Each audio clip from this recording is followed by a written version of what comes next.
akọ asetena no edom kuma keteketefo no omuchirem se owura ayarega kansem bi afa eye akwatia akonwa atoho mpa no nte se omo no omo ntena sokwa mu ntie nsam a sebekoso omrashi bedwefie ho nsam no obeti biom ene SSNIT adwumakuo no nso ebo omanfo kokose won ma wonani enko eye won SSNIT contribution ehon senkaye ho yie pa Sanso ana ayonkofa eda Ghana ene Serbia manu entem no eyade ne ye tumu nkyere na emu ayede papa ho nsam obeti wa Kasiebo no emu Serbia na ahonini ehun senkaye befa ne ntuma padie fra ewo Upper East Mantem ni mu namso amene regional minister Edemra bi egu akwemu Sanso ana yebeko eye nkotonso ne hono sensem bi abetodwa ni nyina no eye galam sensem ni adwadie nkitahudi akoso se akosora na se bafom no ehonsam obeti Kasiebo yi emu Enkwanta South menteme ho ase ama no ho nmeso wo ho abusua komiense ne santokwa yi eda wontamu efrese adwebra obibia enkodadin When samudo bi ana yaboabo no sepram tebra Kasiebo ya de baba somo ewo kasafidie eso na nwekuo bi adabroma enomabo echidomo nei yemu edu ne esisi a ya de nsemi ede baba tumanim eninti amfaseda piesie ema omo a na ese eye gentle step mother care edimu akote papa mepacho se bra na beton kwada nuoma chese nuoma efe enya atade a obahya ofa no ahia debi na ese kwakoye jesi no se bra beton tare papa esa kwada sha bom say yes akwada no ahya tare a jese amana danso obesantu kura dimu ewo na afuo mu enti modern so be ko gentle step mother care no akoto ntare se mema na semba mpaboa ni nyina benya bi ewo ho na fe eye bicycle na tricycles nyina no odibi abanti schools ahodro mepacho schools ahodro mo amosha ase mo amafisin dada mo penuo ma toys a nkwada no be dia grow school mo na so mani aka ni nyina mo nko gentle step mother care enkope bi entosa so na baby skirt baby walker na fe baby swings bouncers ni ade nyina mo benya bi ato diapers any breast pump ni nyina ukọ gentle stepper se esumo chapa benya bi ato ne boso awfo madwumayefo na nim da ho se de so mo de awoaho ne se de no be kasakora no je se mo se wawura store papa mai se okoto nioma de aboa wo enkra ha ya Sprinters Road omo ben Pogas furniture omni absa bank no edi animhwe ewo frɛ 0244 238477 0244 238477 na one gentle step marake se eye abusua no ntwe nkomo na wonyina papa so de ahya obasa so na eye lift kit capsules mepacho eye adupa Medimosis clinic ade abedwa so se nyina ye numbi ne ho ntoye ene ise dwumaden stress wo tese odo ho ye no numbi ne be siesie dipadua na de bia no se wo mpomuden na watimi akwa aba kama pa ebia wadidi na adua no tese ntimi undigest ye hye obo hye ho sa no numbi na siesie ma metabolism no so eye adwuma sa so na eboa na nnume bia wo se eba abonti ne padua no so ehye isimu a enem so betimi ade ohaw abre ne padua no na nyina be piepia abonten na watimi ade na se aboabo liver no eho ban eni nti bia na bia kai se edro ba kwa obehia no na siesie pa no eye lift kit capsules a Medimosis Clinic and Process Center ede aba mepacho from 0244068447 0244068447 na se edupe no wonya bianom na etimi asiesie ye pa saso na mepacho se bia kidney ho nsam how oda wonde busuani bia nya bi tese mudi achia de bia sika esa mepacho ko eye Solar Natural Clinic no beboa na se waso no ba kope ede ama saso na se bia liver ho nsam ana wo ho nsam eneche sa wo asam de tese nya asam kuma wo na woni bia asam ko a ntomodin so beko na watimi ahwehwe ne pedie wu mu na so wuru mu na otimi ma wonduro nom ne ade ne nyino be ne kama ama na so nya akwada ade ato na so owo nkran ha yi akokomlemle ho eno wo frɛ 0553932631 0553932631 na one Solar Natural Clinic enkasa onboa na pomodon nsam no onhwe ne yenso no emfa ma kama pa saso na S natural mineral water esu ekutemu agise Kasiebo no ye de ebrem eyensu papa se eye Food and Drugs Authority age ade atumtu penso se na wotwe eyeye eyawade eyabedinto eye party birthday party o organize program bi agise ne nyina na wo so modern ase wodin supa mbesum ahoho no wankasa nso onne wo mba ofi pamfo nyina no kanfo mo hesan say nso pa no ma say ekoyie pa ex natural mineral water obenye bi ato mekom shop bia eben wo ba adwumakom hanso a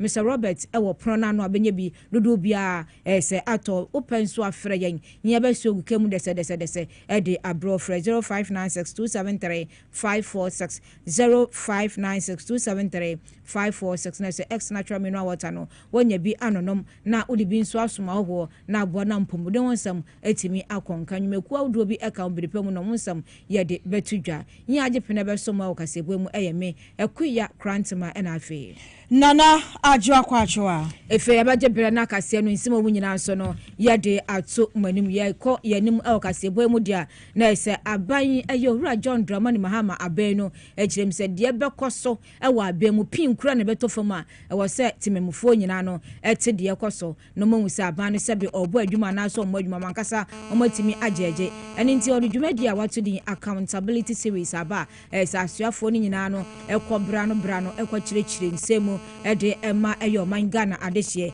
eni nti mika se ne no owura minta akando no eyo osuafo hwa apomdon samso no na ese kopie mu ewo ene dwumadie no ase na ni nyina no eya ade so moboa na ma hwe se apomdon sam na de na ekode na waye ni nyina ne ebekọ amaso na ye ne eya wisdom hede jome ono ne ya na musi ne kopie mu ewo dwumadi no ase na ese ye honsam no so no ode atudwa men se ne no de na ekoye nsemben no wura minta akando eka ye de no moye de na asua no sika botini bia bom nsem a on ba hwa to ne meyi ana na Ghana fo apomdon sam so no etimi akoye yenko ama no so na ye ne wisdom hede jome entwe nkomo wizi sautimen kama ha mo akwaba Major man kwanche yo me pa cho ene owura minta akando nsemben na ode tudwa ewo accountability series no ase for health minister Mr Kwabena Minta Akando nsembi okande will give the general assessment of the health sector eba eka wo boye ni wa betu ena ni wo hwe kwanse obetumi aye ebi ene se eba eka na aban ne dia wuti adodo na over 120,000 to omutia enu echi omo hwe kwanse ni minimu ya no omo ye housemanship ena anesi for mofie backlog no wo be clear nyina enu echi eba the completion of abandoned project for ne se aban be hwe all the abandoned projects no sefa agenda 111 who sefa regional and district hospitals ni na no idea on the share on the ni na and which essence to say eba say omo LC on the check compound na be able say na agenda 111 no omo enwi no say the be agenda 111 na you betumi e decide no agenda 111 project back no ometumi esibe check compound debre ya ni betumi aboa na manfo dodo na etumi enya apomodin ne santi no obehye se agenda 111 project ne de obi na emu no nimeni ya no wadi wani bachire mu na check compound wetumi esi na aboa enu echire mu se eba the retooling of the health centers na obekai na nu ya encheye na Confanochi Teaching Hospital Dr. Dini ya ikansi na omuni biaya ehwe akoma wonsembo eno wa chese omanpanyi ahye se eminemu ya no da ifidie na omodehwe akoma mu na eminemu omonko no monkoto miensa famra sia na wonhwe na wontimi emboa na apomodin ho entimi enko eno echi okasa efa mental health so se wona wadwemu aka okakra no ochemse okopantan Accra Psychiatric Hospital anka for any next kahuna obia ned nakono abande hwese wo wadwemu edidem no wodi woni na be boom na otimi ACCO na generally no eba primary health care enya for minta akando ochemse aban be hwese health care anasa for mudimu semsem no yade a obia ta bitimi akandi na enwechi no obekai 2019 Nana Akufo-Addo, then President, said 307 ambulances of Mode Ama, near district in hospitals, and ambulances, you don't know what, Aka, Kaka, into Nabambashe, then in and this DC, none years old, year to yellow, the swimming Eddie up to ye. When in your for Minta Akandon, some okaino, Eddie any. initiative is making steady progress. We are engaging with relevant stakeholders to design, finalize, implement, and monitor.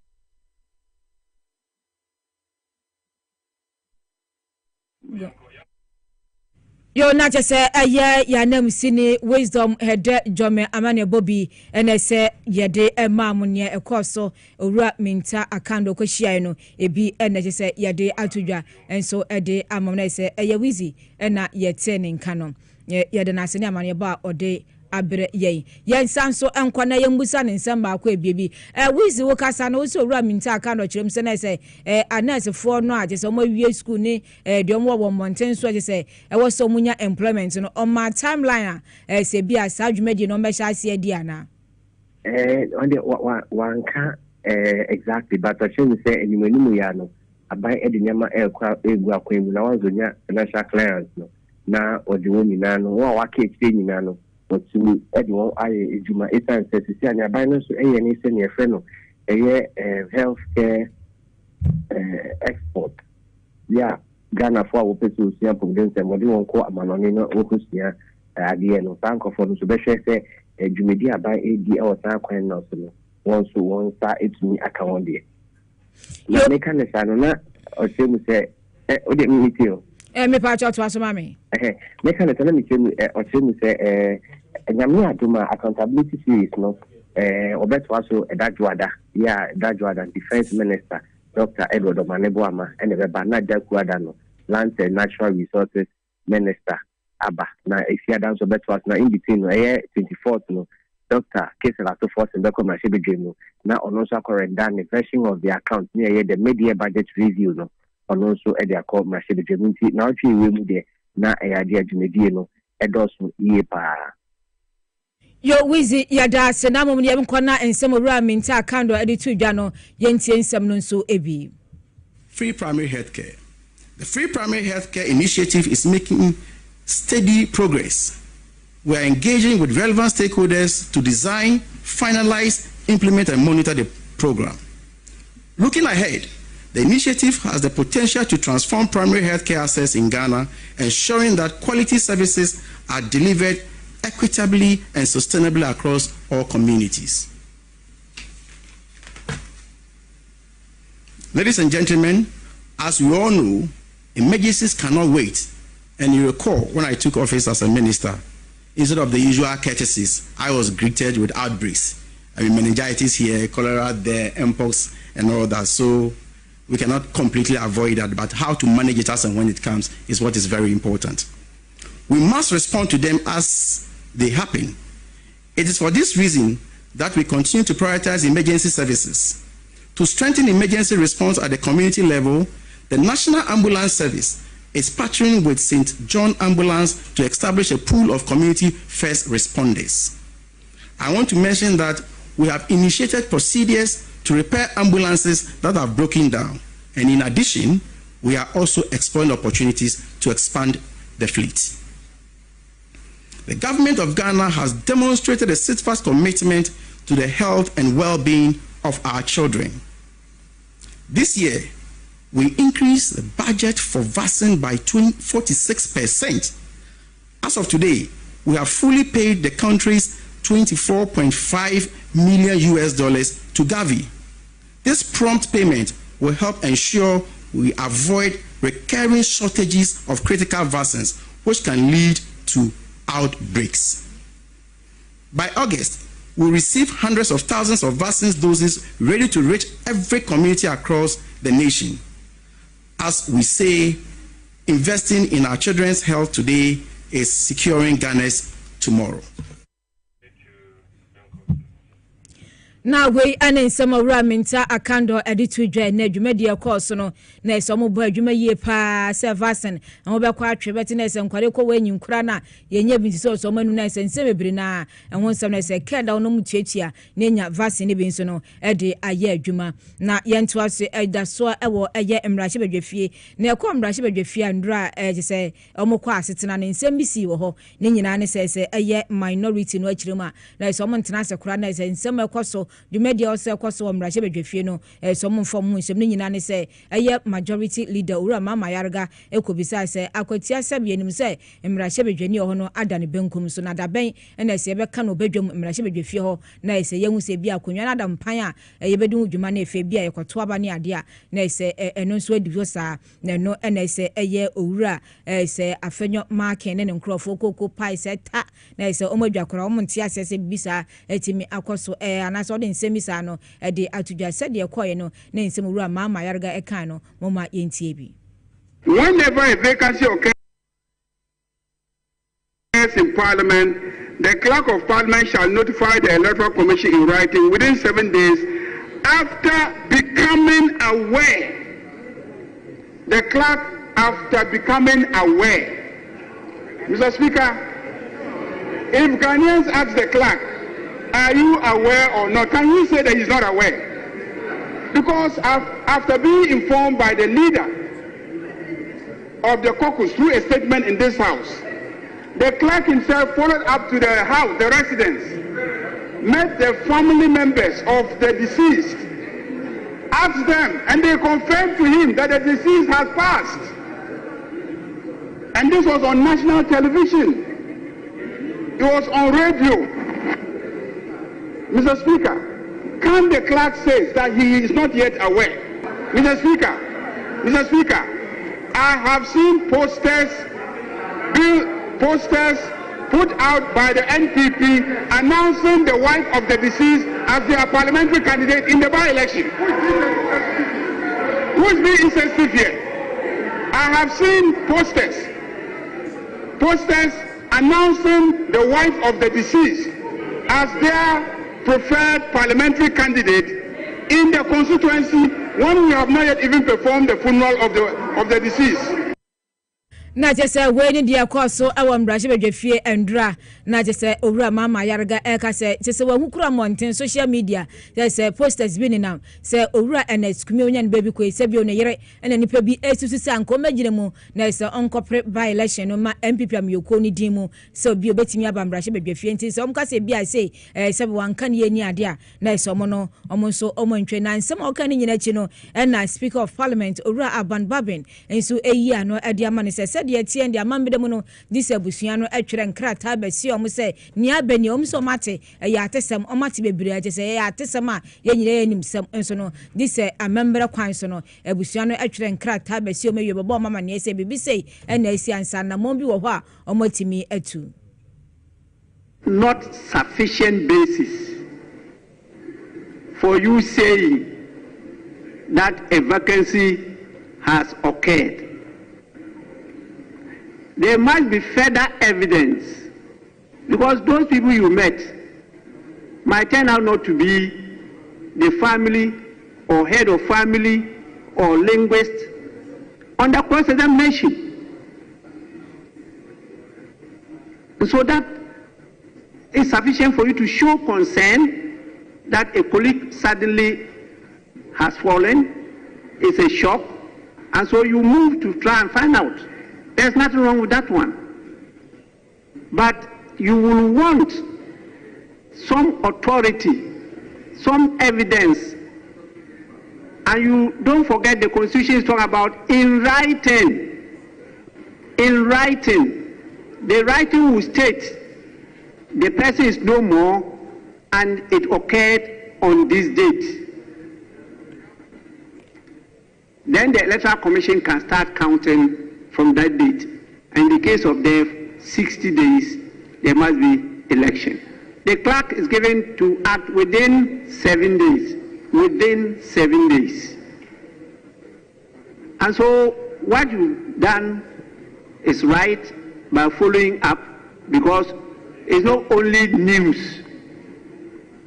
A leader of the House, in the person of the minority leader, has also given notice. So the clerk cannot pretend not to have heard. So you have to follow up. But to act, the clerk will need more than just that.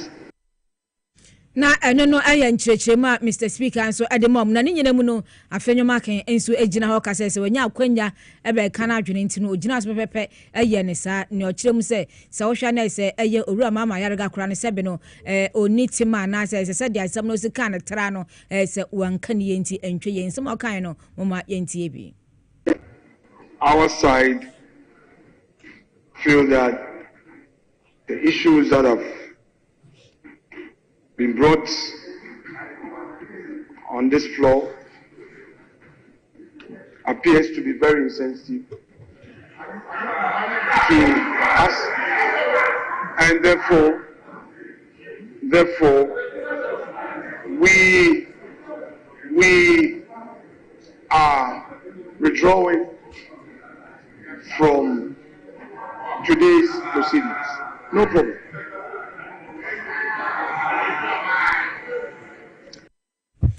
Na we anansɛm a kyɛ sɛ minority no ɛyɛ nanka we de sɛ bia walk out to sɛ bia asɛm na aba na yɛ kyerɛ adwene ho ɛno nti na mu debate obi yɛ kyerɛ na adwene ade 1 2 yɛnka bio 1 2 yɛntena ase na sɛ yɛ ne yɛ korɔ no ɛne sɛ nyina no ɔma ntena ase madwumadie no ankɔ so sɛ de na yɛ nyina ni da kwan sɛ obi abɛkyerɛ na adwene na atimi aboa no. Yagusu ajinamwa ewa my Ghana yamra shebe jafie mu na enche ye bia ena wasofo awono ene wohwe nwomesua ho nsam so onmanyafo Haruna Idrisu ede eye Ghana Scholarship Authority Bill no ekopie mu ewa mra shebe jafie mu no mo hwe ani mu se debate ahudu ebetodwa nanka wo mo apase bill netimi abeye mra na aboama scholarship ho senkaye ewa my Ghana mu no etimi edimu ye nanso bill no ho senkaye betodwa ena ekobi efre wo mo say Citizen Coalition for one statement babontin na one addressing to a year education ministry and after parliament say one share nanka bill no mbe pass no montwentwe ne ma so de be ye beboa na one ni one na kebie wo mu eba na womesua ho nsenkaye ho a esi nkonwa atoato adwene ansa na ka bill no ho nsenkaye no emrahye bedwam wo mo age atum na enei no osofo wo hwe womesua so e de wosia yoyo menno mo kwa setena no wasowe agina ho akasa kyerɛkyerɛ mu sɛ ampa empanifo ne nhye egu akwam so mbesi nkonwa atoato adwene afa bill no ho ntia ho nsenkaye wo mrahye bedwam no wo mo entwentwen so ansa. The office of the president related to me some concerns that have been communicated, and therefore, Mr. Speaker, I sought the chairman's indulgence if we can stay further consideration as I do the consultation as I indicated. On Tuesday, we engage the coalition of civil society groups in education.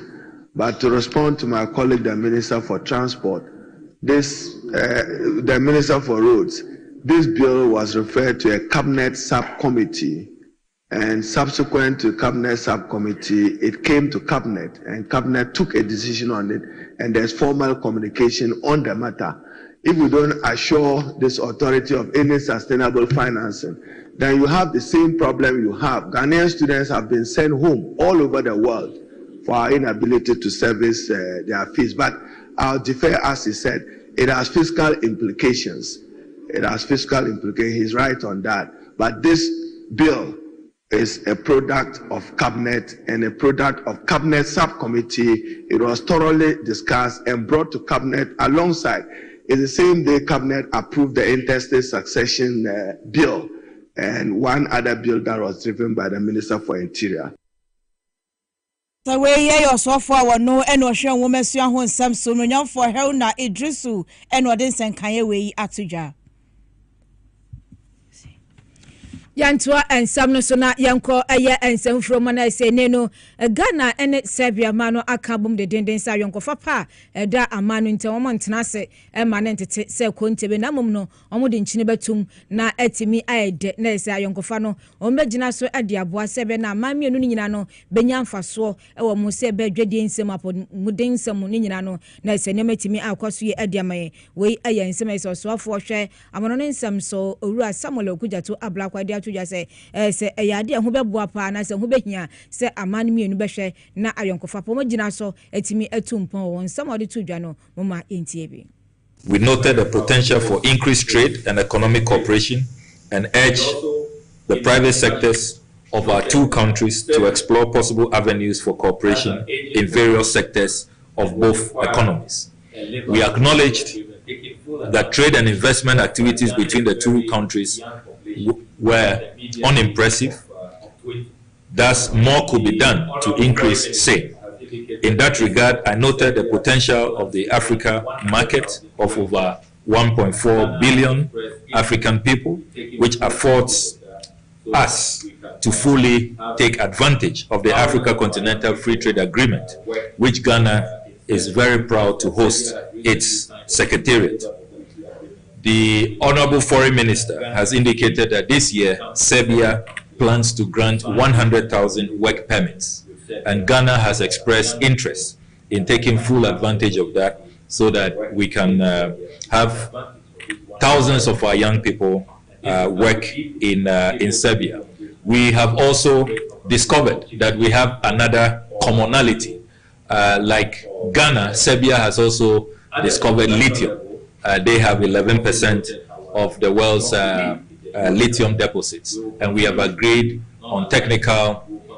expertise, sharing of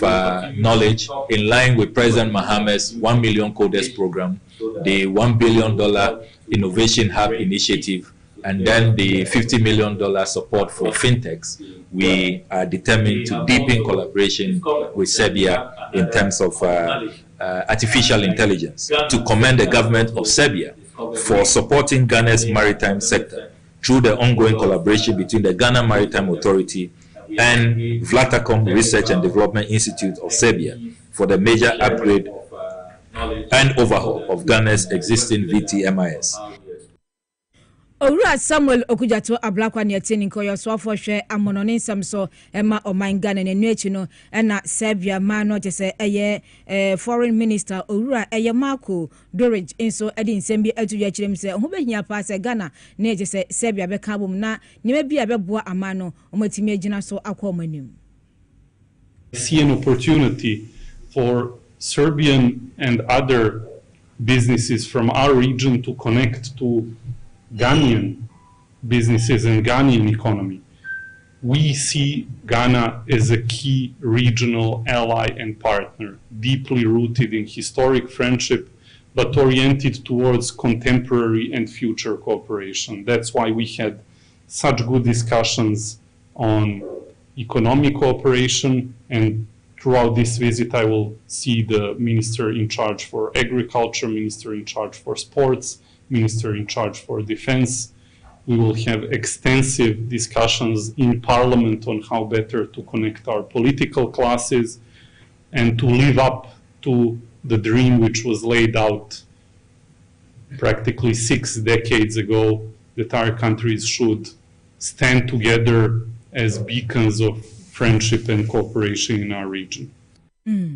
Na jese we eye Serbia mano so for hwa mono nsem so eye Marco Doric na yetene nkano. Na measure edema London ene wabansrahwe ewo eye oh my God na muhanu say ene wabanan akopie mu ewo Accra Metropolitan Assembly ene mpanifo wo akosi nkonwa ekwotoato adwene na enu mu ene opanyini ede tu eye edwase ye hwe enkramantam hanu say ya eye ade a London krono wo mo bo homoden se woni nkran be ka bom no waboa ama empuntu nyuma mapa etimi afa nentuma pefra ewo hanu say na London Mayor inidi ene Sadiq Hans na okoshia eye Accra Mayor eye Michael Kpakpo Aloteno yentie ensenkanya wode etudwa no ebi.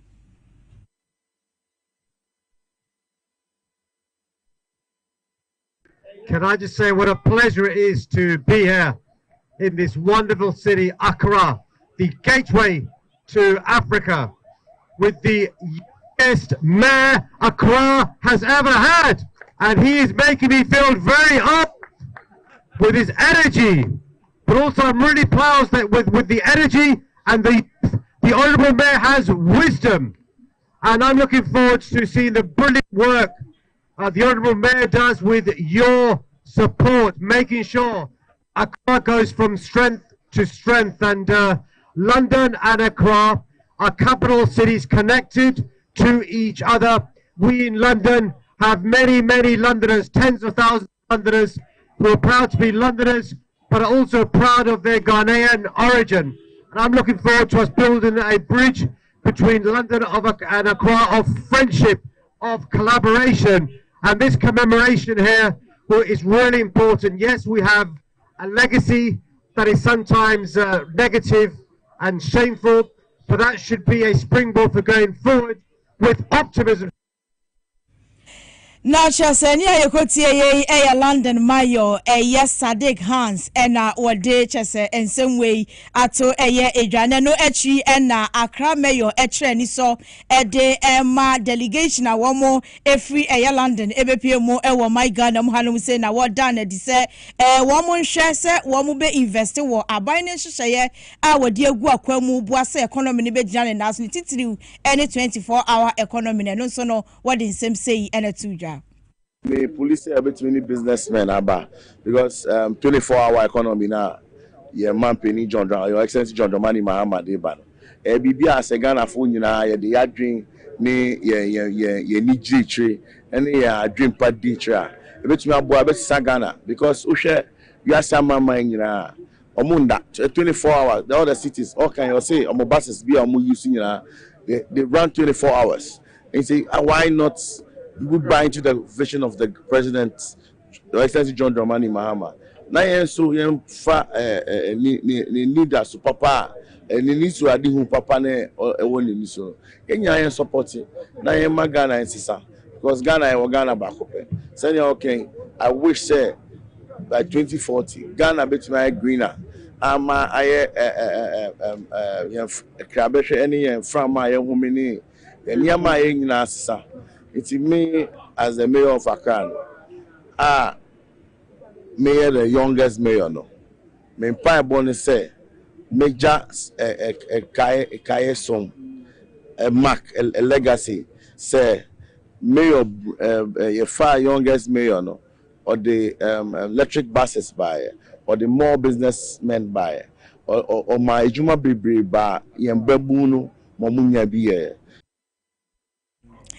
Now, Shasania, you could see a Accra Mayor, a Michael Papo Alote, and what day and some way at all a year a Jawabra London Mayor. One ne delegation EBPMO ewo Accra Metropolitan Assembly ehonum emunsembi ene kokote na yemfa ni entremu ewo SSNIT one more asye na Director General wada SSNIT ano eye Mr. Kwasi Afrebani nene wakasa ede kire o my Ghana wo bia wotua SSNIT to ewo my Ghana mu ha bia se empempre no se ya ne yakopa adwuma ya na ya adwini nyina ewo allowance nketinkiti bia won chense bia ye mawo transport allowance ne sane mane no ene ya na ya adwe was ne ba ne ye basic salary ne ho nsankaye ne dia na asa ye bu ye ne agu ne meso eno so ena SSNIT for eti won contribution no edi free muti no wo mo bo manfo kokotu ye mfo se ye ma ye ni enko ye basic salary ho nsankaye ho eye pa na ye nti opanyini no nsankaye odi tu dwa no ebi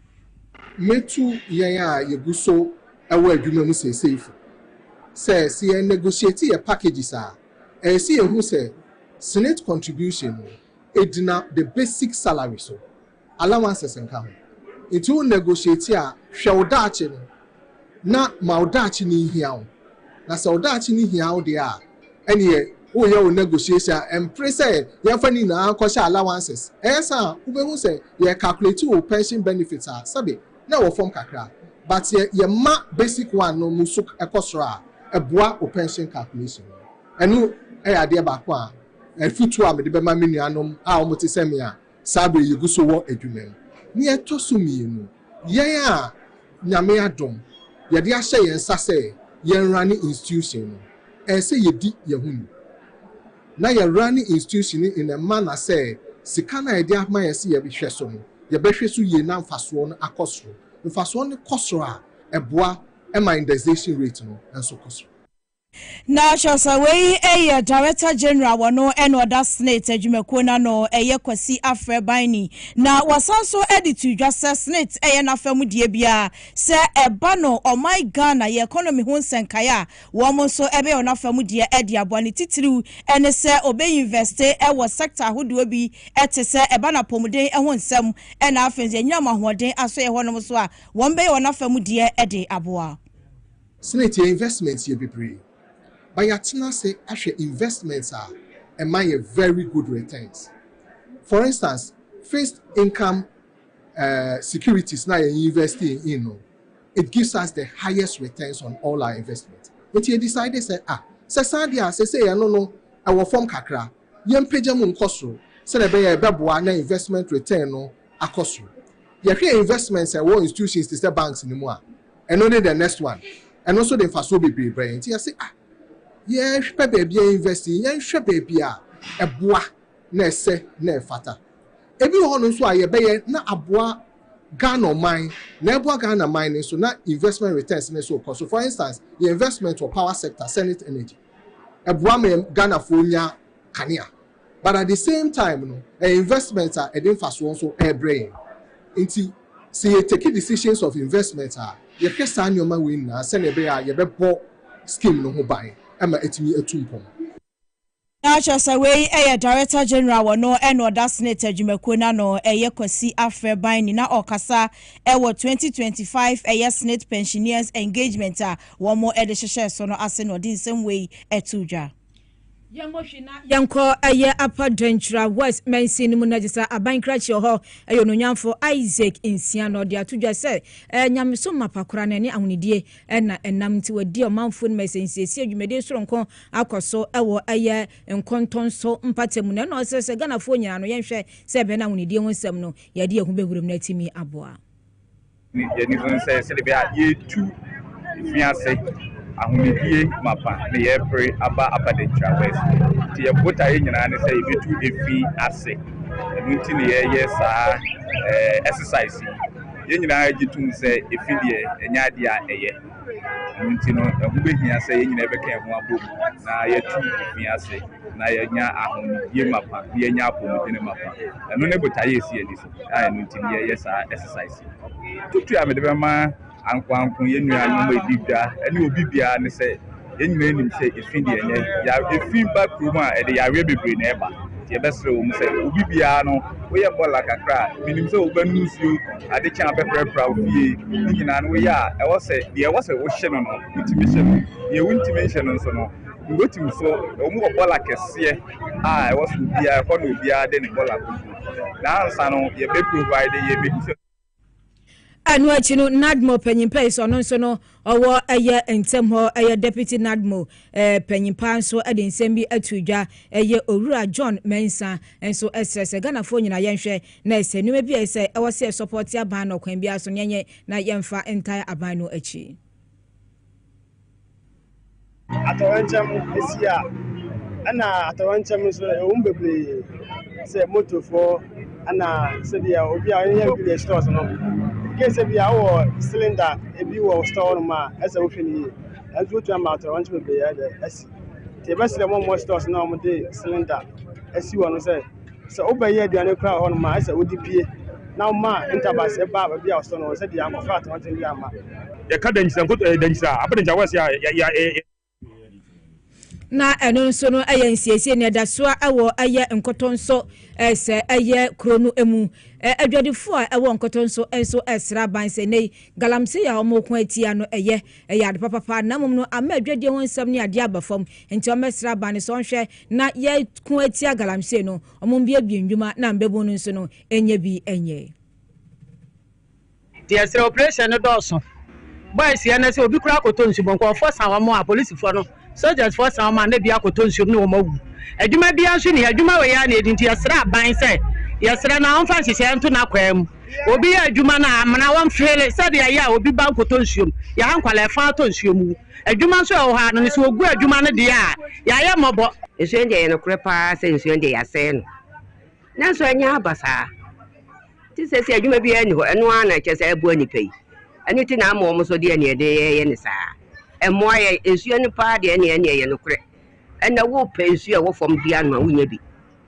ha ye nyina na so anya abasa adwuma bia ni ho no wo mo ye ni ti e che se ye ntumi nka ho bibia bi na eno achi ana danchra insafo ahene na amo otoso mienu enso achirem so oma ye krado so omni aba no beka abanchire mahwe na galamse wonsensem no omako ade atia na mo omosrese abanhwe na eso omboa embebu no gana nyina e wosa akwanya no eso no omfanhwe na nanom ane digital summary no ensa ni yanhwe se ye mabu na ye adwuma no obi okuta krata o sefata se o ye adwuma bia no yehu ba bia na site ewo se ne be o ye adwuma no wie na se wankata so a na nanom ebetu anamon na watimi ama politifo na asa bambofo aso ate watimi akata so je sro mampan na dawroma na nam obi e wotu obi ana na nanom yeboa omma adwuma no ameka na nanom nsa omfanhye na nanom nsa na obi e begye ne krata won kran ho no omfa mle na nanom na aso nyehu sa so mesia na so bentin ya na site wo aha na wo ye adwuma owie no wankata so a na nanom atimi ato ye nsa afre no we aya ensafo ahina so no so no awo denchira mpatemu na yetene nka no na yamfa seda ema aboafo asuemu mepacho bi so wadwuma ewo eye hacho na ye hairdressing adwuma yi ebi ani nti wasu adwuma na wie na so ntimi mbo container ope work mp akoya mepacho frɛ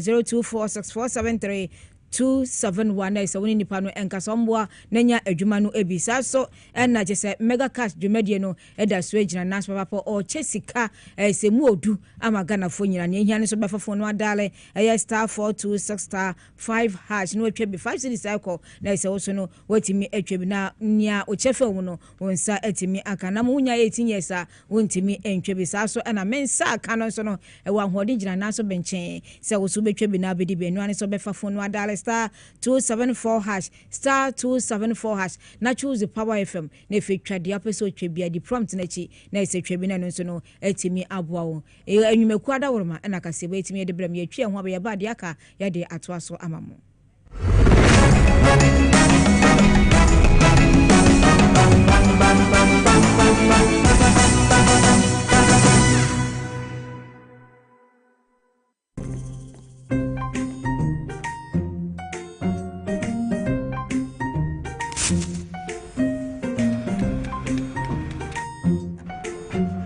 Mido, gana biana. Ogo fa tebidi wi aba besu en fita no pa e say baby she. Manga shi.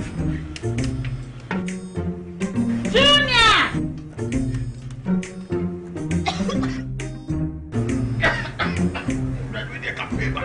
Em senso na fu me bi dey no. Sister Coast pa. Eti woni gas. I'm using the why. My why.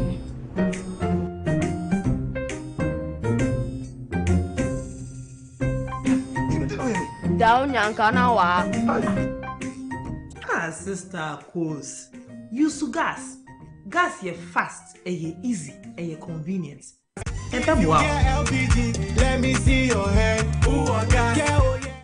Na ede na ya obayi a oda forma so ne yafunu emunumuni. Oh, Mr. Entry,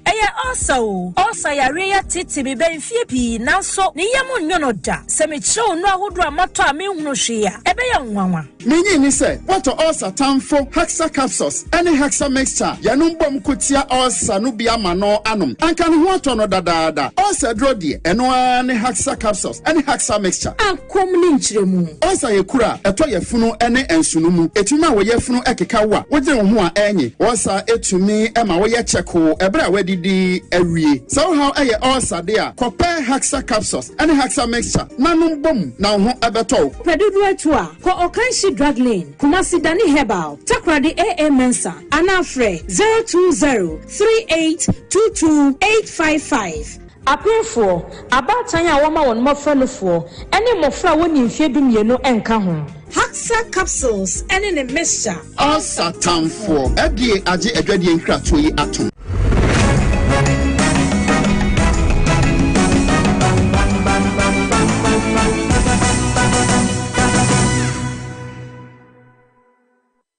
Tiefo akwaba enfamra power Kasiebo so na ye na sesama jebre atwen ye na yakwaje aboafo enkrato abayeto ensam no so a na ye de ani kiremu ewo Upper East Mantam ne mu na regional minister won potam monom onimanya for Donatus enei wodi atu dwase de be na ahonini ho nsam befa ne ntomapa e de fra potam monom tin enche wo mo de mra bi ba begu akwamu a ebeboa ama ahonini atoto na akwamu wodi nsem we atu dwa wa bra na wo commission Lion truck bi a Zoom Lion for ede ebre womo. Highly delighted this morning to have received tracks that are meant to promote health in the region. I do not think that when you talk about cleanliness, it is about just preventing littering. But the ultimate objective of preventing littering lies on the fact that it promotes health. So I see them as equipment for promoting health. And when you have equipment for promoting health, then it means that you are equipping the population with the strength necessary to be able to do a 24-hour work. Head bite. Now, Chesenia Yekotie Upper East Regional Minister Unmenyan for Danatus, Anu Disembi and Yekotieno, Nano Etrino and Upper East, Regional Manager Edema Zoom Lion, Isaka Abu Kari, one also at the same way and a twasso. You know, when it comes to waste management, it's we will call it a 360 activity. That is right from the generation from the homes to the collection point to disposal or treatment. And so what we want to employ everybody to do is that as much as we as a waste management contractor, that is Zoom Lion, we are on the street cleaning and collecting the waste. Residents must also ensure that whatever is generated at home is stored properly for us to come and collect. And so by this, we would like to encourage everybody to come to Zoom Lion, pick up waste bins, and then keep them at home and store the waste generated at home properly, so that at every point in time we can come and collect this waste. Now, way Upper East Regional Manager Ed Mazum Lion Ghana, Isaka Abubakari, Edward in same way Atuja. Jina no so na nsema ya nsaka boaboa no ede be somo prem to brebrem no ya GSC na ansa ya be kono se birthday stronko enko ema nyamiye we efiu papa owura Eric ansa oyosofo ewo kaswa osinyankopon enhira we papa na nyina be panyimpa na ese wo so abamfa so bebrei ama oman Ghana enti nyamiye bebi a obia na ye wo show happy birthday stronko saso na Rosemary ofosu Crantain also enatwadi ampon de afeba ko aka wonfi ho de amani nti se team we nyina nso we show happy birthday na no so ne sorry ewo Kasiebo no eso na na senkoma team ni nyina amma poma checheku Kofi Abrantie ya adubia ni mpiesie ela opoku ne produce yen na fe team ni nyina yeda obia sesaso na camera enso Francis Eddie na fe Elvis na ginachi my makeup art osiesie kama gifty osei saso na MCR fonso nyina yeda masami editing enso yeda wase yebesom me akuya krantma na fe Nana ajwa kwachwa yakrama amonitia adiena